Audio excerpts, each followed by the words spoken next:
New this morning on your Fast Track to 7, 2 people are hurt after a crash involving farm equipment in Douglas County, Minnesota. That crash happened around 7 last night when a John Deere tractor and a Chevy pickup were pulling onto Highway 29 from a field road. That's when a Subaru pulling onto the highway hit them. 83-year-old Joseph Hellerman of Parkers Prairie, Minnesota, was driving the John Deere and taken to a hospital. The Subaru driver, 32-year-old Alan Uzelman of Wadena, Minnesota, also went to the hospital. Both of them are expected to be okay. Also new this morning, a man has died following a motorcycle crash in Wabasha County. It happened just before 3 yesterday afternoon after a motorcycle traveling west on Highway 60 left that roadway. The driver of the bike, a 36-year-old Lakeville, Minnesota man, was killed. That crash still under investigation. And new this morning, a crash involving 2 semis over in Traverse County, Minnesota, sent 1 man to the hospital. That crash happened just before 1 Saturday morning after a semi going north on Highway 9 crashed with a semi that was going west on 750th Street. 73-year-old John Richards of Alexandria was transported to Wheaton to a hospital there with non-life-threatening injuries. The driver of the other semi, 38-year-old Christopher Hagan of Moorhead, not injured. Overnight, President Biden and the leaders of other U.S. allies released a joint statement praising the movement of humanitarian aid into Gaza and reiterating their support of Israel as the conflict there stretches into week 3. More than 1,400 people have died in Israel, over 4,600 in Gaza since Hamas attacked, and then there was retaliatory strikes. Ian Lee has the latest from Tel Aviv. The White House says President Joe Biden and Israeli Prime Minister Benjamin Netanyahu have agreed to a continued flow of humanitarian aid from Egypt into Gaza. Dozens of trucks carrying food, water, and medicine have crossed into the region since Saturday, though the United Nations warns that assistance does not include desperately needed fuel. In 3-4 days, we will have no fuel anymore in Gaza. And what does it mean? No fuel, no water, no bakery, no running a hospital. Israeli Defense Forces say they launched strikes on more than 320 targets in the Gaza Strip overnight. They also continue to exchange fire with Iran-backed Hezbollah fighters near the northern border shared with Lebanon. The fighting there is fanning fears that the conflict could expand.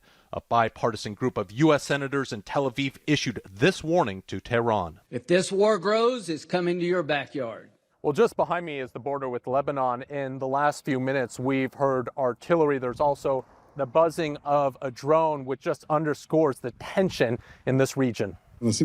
Prime Minister Netanyahu visited with troops near the Lebanese border Sunday, telling them if Hezbollah joins the war, it would be, quote, the worst mistake of its life. The State Department has issued a do not travel warning for U.S. citizens to Lebanon and is urging Americans there to leave, calling the security situation unpredictable. Ian Lee, CBS News, Tel Aviv.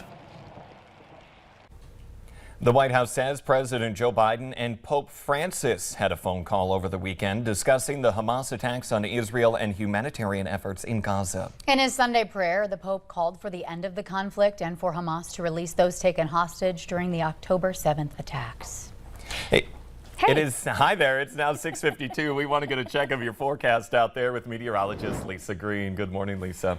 Good morning. We have a first alert weather day. In fact, a couple of them for the end of the week this week, Thursday and Friday, because we've been warning you about this since gosh, it was midweek last week that we have been seeing that chance for some big changes here with temperatures, but also with the potential for a storm system that could bring some snow or mixed precipitation into the valley. And it still looks like we'll likely see something along those lines here. Still some uncertainty on where the track will be, how much and that will of course affect how much precipitation we see and what form, but cold weather coming our way and precipitation coming our way. Here's a look at our chances this week. Even today, we've got a chance for some showers, rain showers though, especially heading into the later afternoon and evening hours. That may linger into Tuesday morning. We get a small break, and then Wednesday and especially into Thursday and Friday, our chances for rain and or snow ramp up here. So we'll be tracking that out for you throughout the week. Here's a look at our current conditions. Pretty quiet this morning for hitting the road here. We're looking at temperatures into the 50s for Fargo at 53 degrees. Wind is out of the south-southeast at 13.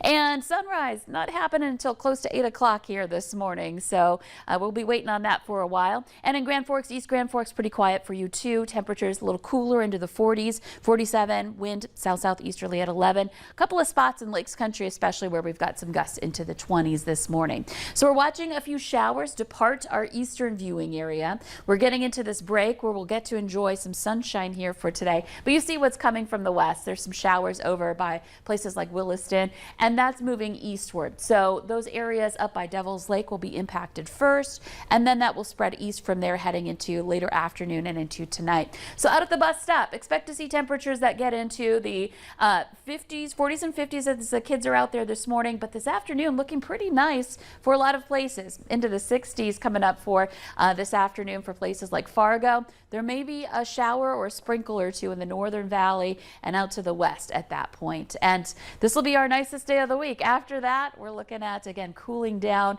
and that chance for rain and snow coming our way. Oof, okay. Everyone get ready for it. We said the snow word. We sure did. You know, there's still a lot of question on amounts and location on track. So we'll get more details on that as we go through the week, as the system gets closer and we feel more confident on it. But right now we want you to be prepared for the cold that's definitely coming and that mixed precipitation potential as well. Okay, thank you, Lisa. In national news, it's now back to square one for House Republicans this week after the party dropped Jim Jordan as their nominee for Speaker. Jordan failed to win over a majority of members 3 times last week. Naomi Ruckham shows us who is now in the running as the Republicans look forward. It's been nearly 3 weeks without an official Speaker of the House after Republican Representative Kevin McCarthy's ouster earlier this month. Today, the party comes back to the drawing board as 9 House Republicans are throwing their hats into the ring. It's not a surprise that we are where we are, but it's a disgrace and it's an embarrassment. And there certainly are serious people among the Republicans. On Sunday's Face the Nation, former Wyoming Congresswoman Liz Cheney blamed the chaos on some Republicans' eagerness to embrace former President Donald Trump. Particularly, I think it's important somebody not be an election denier. 7 of the candidates now running for the speakership voted to decertify the 2020 election results following the January 6th attack on the Capitol. Representative Patrick McHenry, who is serving as interim speaker, is not seeking the permanent role. The space and time for a reset is, I think, an important thing for House Republicans. And exactly 20 days into the turmoil, the pressure is mounting as President Biden has asked Congress to consider a $100 billion aid package for Israel and Ukraine. It's my 10th term in Congress. Yeah. This is probably one of the most embarrassing things I've seen, because if we don't have a Speaker of the House, we can't govern. Republicans will meet tonight for a candidate forum to discuss the potential nominees. An internal vote is expected tomorrow morning. Naomi Ruckham, CBS News. Democratic leader Hakeem Jeffries has said his party is willing to work with more moderate Republicans on selecting a new speaker. Democrats supported Jeffries unanimously in every vote last week.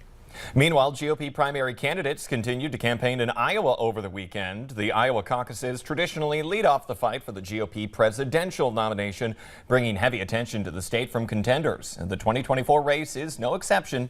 Several Republican candidates were spotted in Iowa this weekend. Yesterday, both Doug Burgum and Vivek Ramaswamy attended events held in the state. Burgum made a campaign stop to hold a meet and greet in Johnson County, while businessman Vivek Ramaswamy opted to attend a Sunday football party held in Dallas County. The 2 presidential hopefuls delivered remarks at their separate events before going into the crowd to take pictures with potential voters. North Dakota lawmakers scheduled to be back in Bismarck today to begin a special session to fix a budget after the state Supreme Court struck down a major funding bill last month. The Supreme Court ruling it was unconstitutional because it embraced too many different topics. The bill was mainly intended to fund the State Office of Management and Budget.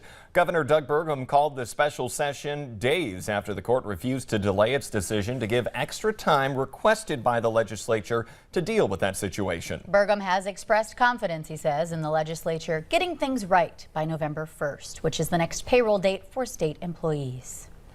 The City of Grand Forks vacuum leaf collection begins today. Crews are planning to make at least 2 complete passes through town this week. That is, of course, weather permitting. City officials say you can take advantage of vacuum leaf collections by piling your leaves loosely next to the curb, away from any obstacles like trees or mailboxes.